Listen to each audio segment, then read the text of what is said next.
Hello and welcome to another episode of the Wadhwani Viewpoint podcast. My name is Manali Shah and today's conversation is going to be all about skilling. Wondering why? Well, July 15th has been commemorated by the United Nations as World Youth Skills Day. And of course, skilling is of strategic importance whether you're pursuing a career progression or entrepreneurship. And we have with us today someone who's an absolute veteran in the industry.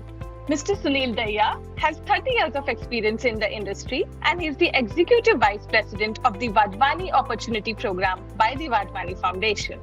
Wadhwani Opportunity empowers millions of young students with the core and the employability skills that they need to command family-supporting wages. Mr. Sunil Dahiya has worked at NIIT and contributed to the placing of over 2 lakh students and even co-founded a venture called StackRoot.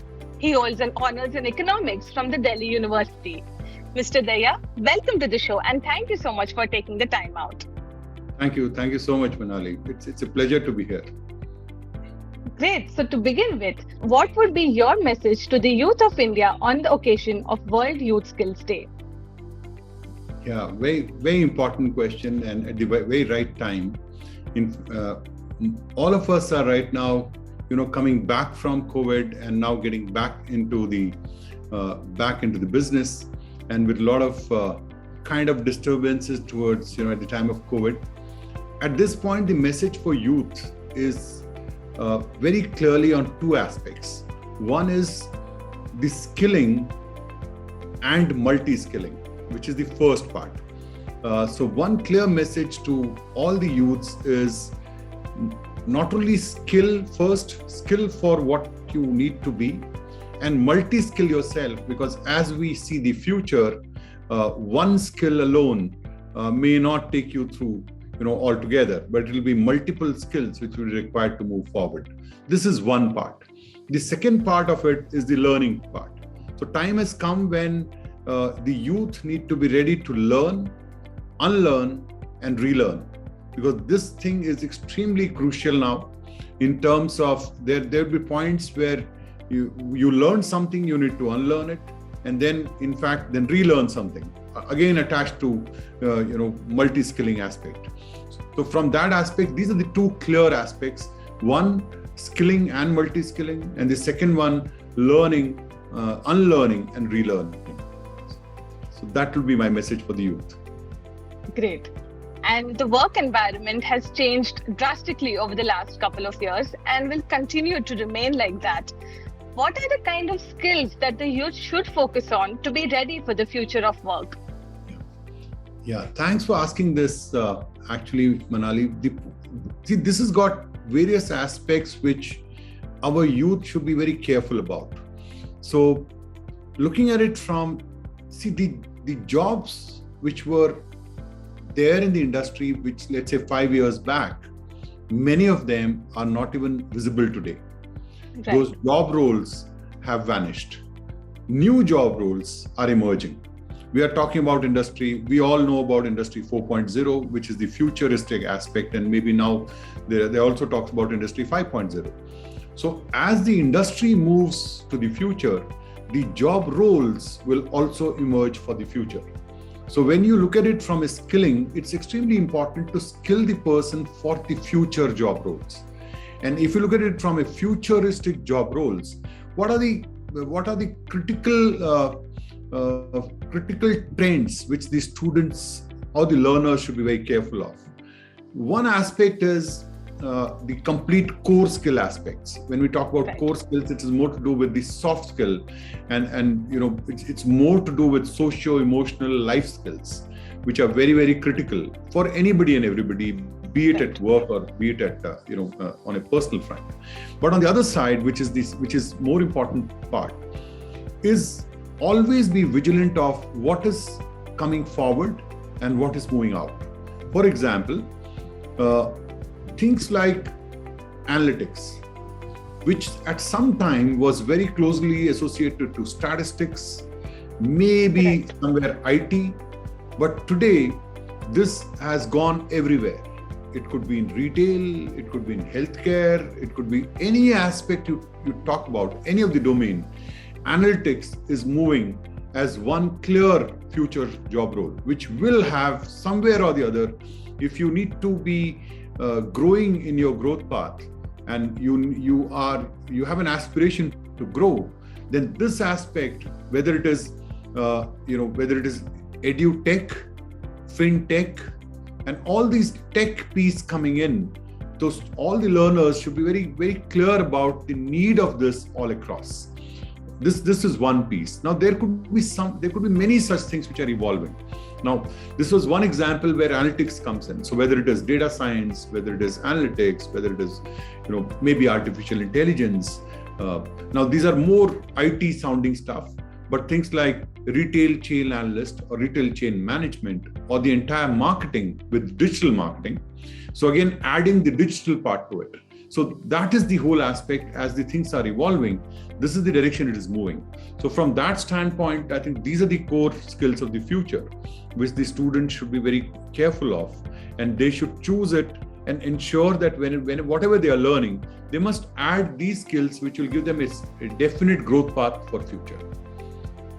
Right. I think that's very pertinent, and I hope the listeners that are tuning in are taking note of this. So my next question to you, from an employer point of view, what are the kind of reskilling and upskilling programs, and what's the importance of that to create a workforce that's truly future ready? So actually, this is a very important question from the standpoint of the talent which is already employed.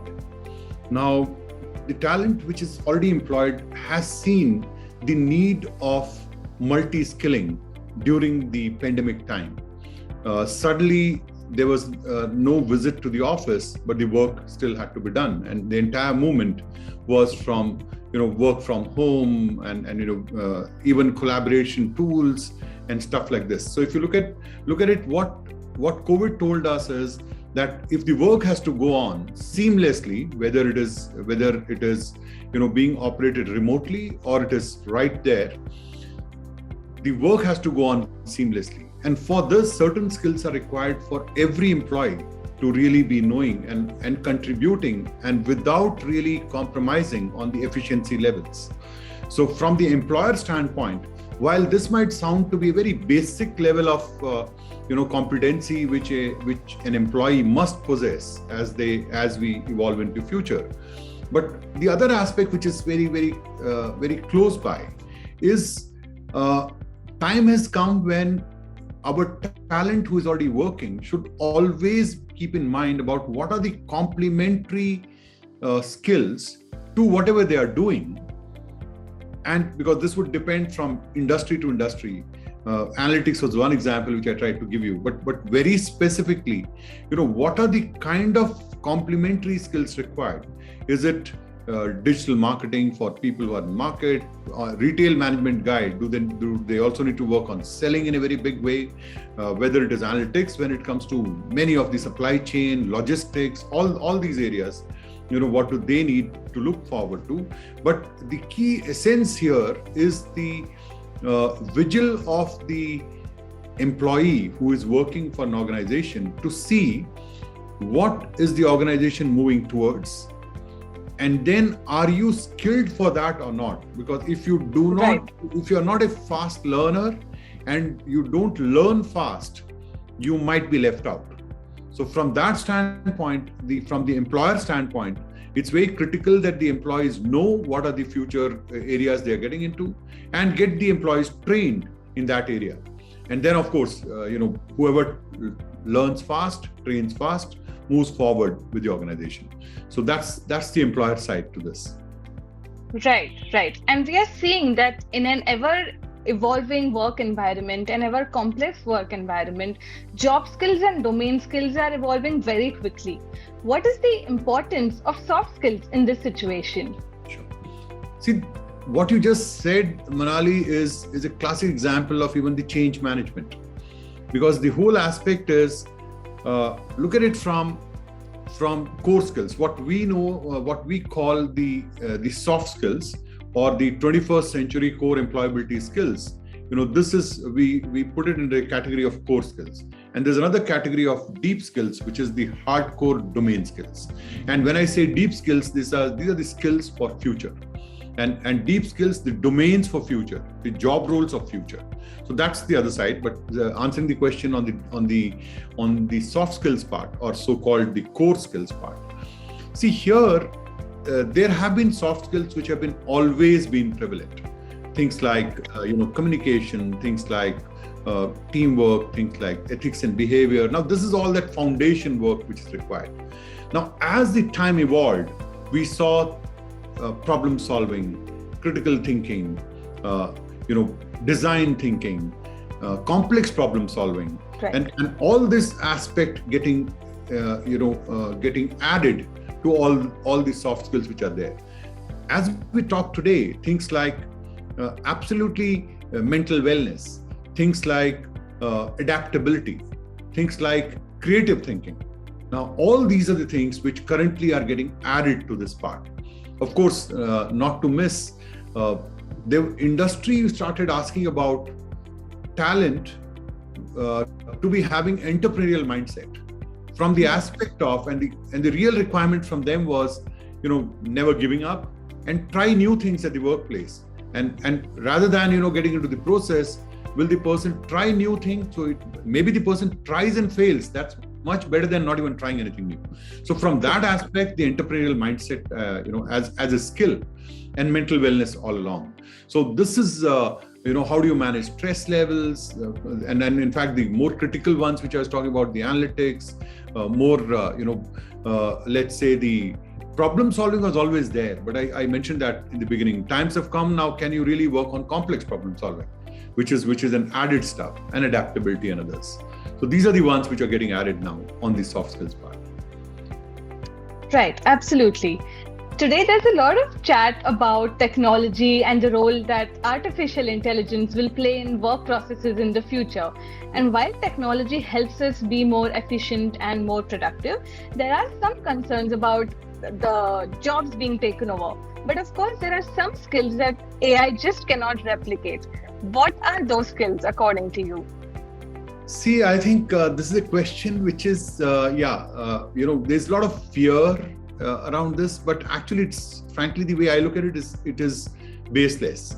I'll put it like this: every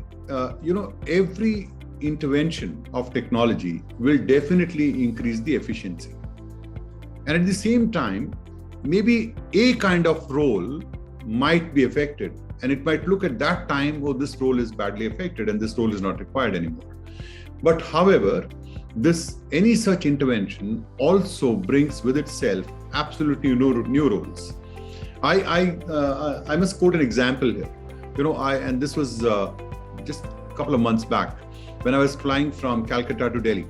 There was a young boy sitting with me, and I happened to ask him, so what do you do? And he said, they own some tea plants, tea farms, in some, let's say, Guwahati and that area. So I was asking him, where are you going? So he was flying to UK, and he was landing in Delhi and then going to UK. And I asked him, what is the purpose? So he said, no, what I'm trying to do is we are slowly going to get into drone technology for managing the tea gardens. And it's spread out all across. Now we started talking, and I said, okay, how is it done today? He said, no, we have a lot of farm workers who take care of this. And now this young boy says that, we are going to set up a control room in between, and entire monitoring will be done by drone. But the most important question was the next. Exactly the question which you asked me. So what happens to those, almost farm workers which are today, and what will happen to them? He said that is the biggest challenge, and right now he's trying to train them on how to operate the drone technology.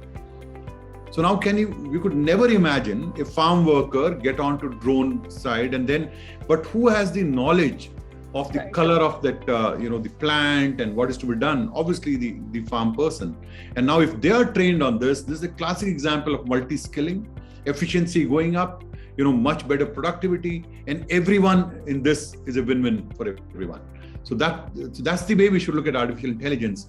More coming as agreed that it will affect some jobs, there's no doubt, but definitely it will also add many new job roles. So if we know the jobs which are moving out and do not know the jobs which are coming in, then there's a serious problem of having, everything is going off. Right. Versus if we know these are moving out, but these are moving in, and so automatically it opens a new opportunity for the learner. Yeah. Right. I think it's important to remember that technology will be human enabled, and Absolutely. that's the point that cannot be replaced. Absolutely. Absolutely. Yes. Okay. Let's talk a little bit about Wadhwani Opportunity. How is the initiative gearing up to impart large-scale employability skills in tune with the new age job roles? Okay. So we now, Wadhwani, we call it Global Opportunity Group. So here, what's happening now, and as we move along with time, and as we have to keep up the pace with what's happening around. So as we speak now, what we have done is we have divided our strategy into a core skill area and deep skill area. So from a user standpoint, so this gives the solutions to the learner to learn the soft skill part, which is the most important required core skills, because even when they go to the interview, 70% of the questions still are around the soft skills, their aptitude, their attitude, their problem solving, all that aspect. And that's the piece which is on core skills. So we have a 21st century core employability skills program broken up into two parts. One, which prepares you so that you qualify well in your interview and you successfully get into a job. And the other part is how, if you're already working, how do you ensure that you grow very well in the organization? So this is one part, which is to do with the core skills part. On the other side, we have deep skills. Now, when we say deep skills, these are absolute domain skills, but domain skills which are in aspirational job roles. So examples, domain skills which are in cloud, maybe in analytics, maybe in digital marketing, maybe in the let's say the medical area. It could also be in logistics. It could be so we pick up the job roles which are aspirational by the student, and they will be aspirational because they can grow in the job role. And at the same time, at the end objective is that the learner, once they become the talent, once they get employed, and after employment, they should be on a path where they can support a family of 4 people. So ultimately, the objective is to ensure that the learner and then the talent is able to earn family supporting wages and then grow in their career. So that's the objective. So since there are two aspects of this, one is the soft skills part, other one is the domain skill part. So what we are trying to do now is, while we work on both of them together and try to move both of them forward, we also are very cautious about, there is skilling on demand kind of thing, where a student needs to know a piece of something. Go ahead, just learn that. And that could be our scale model. And on the other side, there is a deep impact model. And when I say impact model, is student is guided during, so if you look at a student life cycle of skilling, it starts from counseling, then it goes to training, then it goes to placement, and then post placements. No, so when we say an impact model, here we are with the learner at the time when they're doing the discovery. Which domain should they choose? Why should they choose this? Are they fit for this or not? Which is the first part, which is the counseling part. Training part. Now, training is on two parts. One is the core part, other one is the deep part. So domain skills as well as core skills. That is the training part. After this is done, they move into the next part, which is to do with placements. Now here we work with industry partners in terms of getting them absorbed in the industry. And finally is the post placements, where they are mentored and coached to perform better among their peers and come on to a good growth path. So this is the overall model which we are currently working on. That's wonderful to know. I'm sure it's going to help millions of young students get better jobs and progress in their careers. So this has been a very insightful conversation, and a very important one at that as well. Thank you so much for your time. Thanks, Manali. This was absolutely, I really enjoyed it. Thank you so much. Thank you. And thank you to everyone who's tuned into this episode of the Wadhwani Viewpoint podcast. My name is Manali Shah, and I'll see you in the next one.